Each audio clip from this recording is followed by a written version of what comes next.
ఈరోజు వివిధ ప్రాంతాల నుంచి రాష్ట్రం నుంచి వందలాదిగా వేలాదిగా తరలి వచ్చినటువంటి అభిమానులందరికీ నా హృదయపూర్వక వందనాలు. నాకు అనుకోకుండా జరిగినటువంటి యాక్సిడెంట్తో ఆసుపత్రిలో యశోద హాస్పిటల్లో నేను ఇక్కడ ఉన్న ఈ సందర్భంలో వైద్య బృందం సీరియస్గా నన్ను హెచ్చరించింది ఏంటంటే ఇన్ఫెక్షన్ వచ్చే అవకాశం ఉంటుంది, దాంతో సమస్య ఇంకా పెరిగి చాలా అవస్థలు వస్తాయి, మీరు నెలల తరబడి బయటకు పోలేరనే మాట చెప్తున్నారు. దాన్ని గమనించి దయచేసి మీ అభిమానానికి నేను 1000 చేతులు ఇచ్చి మీకు దండం పెడతా ఉన్నా. మీరందరూ కూడా ఈరోజు బాధపడకుండా మేము ఈ స్వస్థలాలకు మంచిగా క్షేమంగా వెనుదిరిగి పోవాలి. రేపటి నుంచి కూడా నేను రాష్ట్ర ప్రజలకు విజ్ఞప్తి చేస్తూ ఉన్నా, దయచేసి కనీసం ఇంకో 10 రోజుల వరకు ఎవ్వరు కూడా తరలి రావద్దని, అది అందరికి కూడా మంచిది కాదని చెప్పి నేను వినయపూర్వకంగా విజ్ఞప్తి చేస్తూ ఉన్నా.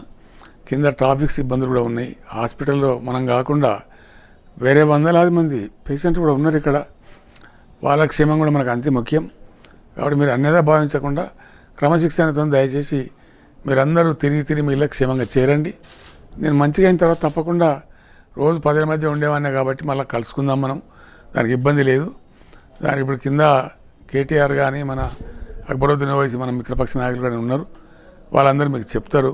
దయచేసి నా కోరికను మన్నించి ఎటువంటి హాస్పిటల్ దగ్గర ఇతర పేషెంట్లకు కానీ నాకు కానీ లేదా ప్రజలకు కానీ ట్రాఫిక్ కానీ ఇబ్బందులు కలగకుండా మీరు వెంటనే తరలి వెళ్ళిపోవాలి, మీ ఇళ్ళకి క్షేమంగా చేరుకోవాలని చెప్పి నేను భగవంతుని ప్రార్థిస్తూ ఉన్నా. నా మాటను మన్నించి గౌరవించి ఏమాత్రం ఇబ్బంది లేకుండా గొడవ లేకుండా మీరందరూ తిరిగి మీ స్వస్థలాలకు క్షేమంగా చేరుకోవాలనేది నా విజ్ఞప్తి. నా విజ్ఞప్తిని తప్పకుండా మీరు మన్నిస్తారని భావిస్తూ ఉన్నా. ధన్యవాదాలు.